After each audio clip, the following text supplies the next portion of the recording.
Today we have quite a few readings to process. We've started out with the reading of Jesus entering in triumph into Jerusalem. And we will finish with what happens next. My hope today is to help us focus, because you will hear many thoughts and ideas and stories and perspectives.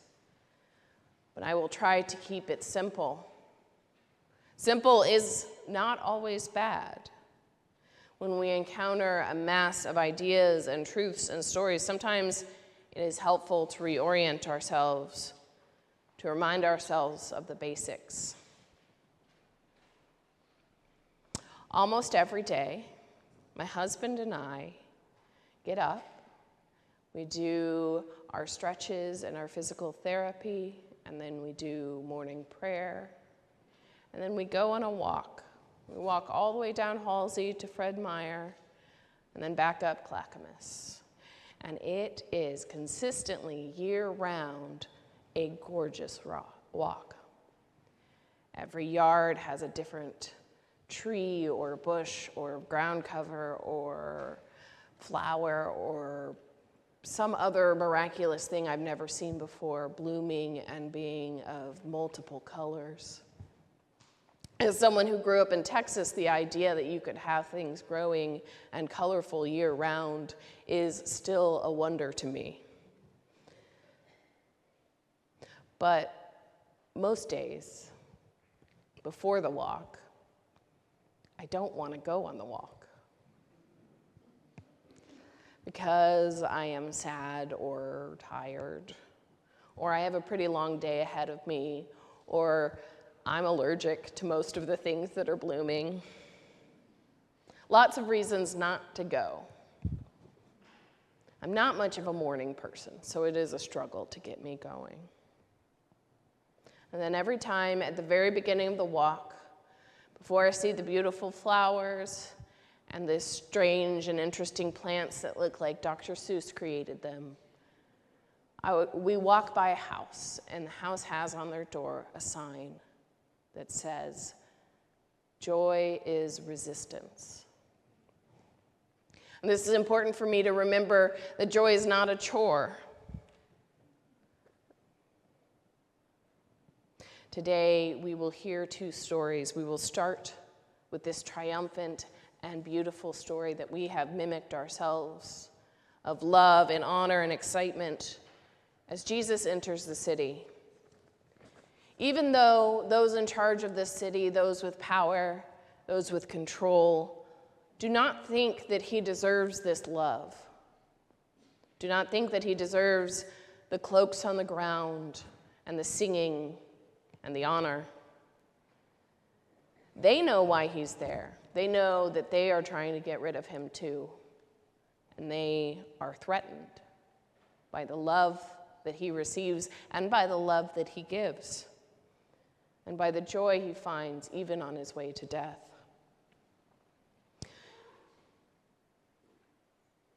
We are told that while Jesus is entering Jerusalem on this colt with his people, his humble people, heaping praise upon him, that Pilate was also entering from the other side of the city.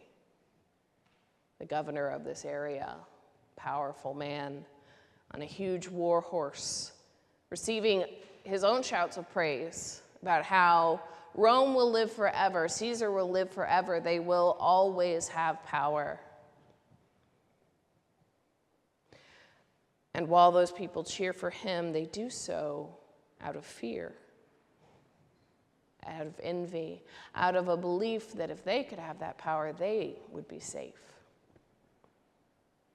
But Christ's celebratory cacophony is so powerful that even if the people themselves, who will later turn on him, were to be silenced, the world would still shout his name. The rocks would sing. I imagine the flowers would bloom. There would not be a place that you could look and not see and hear the kind of love that Jesus brought to them, that Jesus showed that world, this world. Pilate triumphs over the bodies of others, over the needs of others. Christ triumphs in love and joy and celebration, in service and in healing. And Jesus enters knowing he will die. This triumphant and joyful procession into Jerusalem will not change what happens next. It is, in a way, the very reason what will happen will happen. It will not stop the powerful whose control can so easily be threatened by simple joy. It won't stop the hurt and the humiliation. It is not the goal of joy to prevent sorrow. Sorrow will happen whether or not we engage with joy. Joy itself is the goal. It is the whole point of what we do.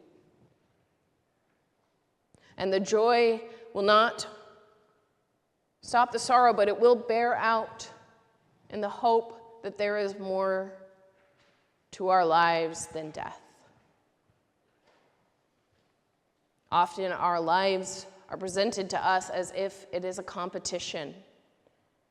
We are meant to be ambitious, to triumph over another, to be the best at our work, to make the most, to have the most. But life is not a competition. We are not trying to win a game. The triumph that we can experience is not over one another. If I win, you do not lose. Joy is the triumph. Love for love's sake is the triumph. Not over each other, but over our own selves, over our need for control, over lives lived in service to power and money. The triumph is a life worth living, a life full of love and the celebration of that love in the form of joy. Jesus was only in his 30s when he died. And he profoundly changed the world, and the amount of love and joy he experienced in what we think is about 3 years. He spent every day taking care of people, giving to people, loving people, finding joy. Even though he was also scared and sad and would feel pain. He traveled to his death and he sought joy because that was why he was doing this, for the love of us, even for the love of those who would kill him. Isaiah 2 tells us about joy in the midst of death. Our Old Testament reading is during a time in which Isaiah's people are exiled, a time in which they believed their only place to access God was a temple they were not allowed to go to. They were cut off, and they were killed, and they were scared. And he reminds them that he finds joy in speaking to them, in teaching them with the tongue of a teacher, in confronting their oppressor together, by turning his back on those who hurt him in order to serve love and joy. So every day, as much as we would like to sleep an extra 30 minutes, or scroll on our phones, we get up and we walk through the flowers, and we find ways to feel joy through love for one another, through the beauty of this creation, Despite everything that scares us and hurts us, we triumph through joy.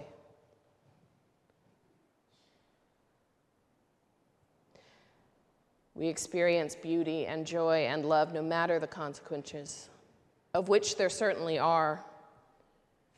And in so we are resisting death. To love is to live and work in opposition to the walking dead. To live lives not in selfishness and cruelty, not in paranoia or cynicism.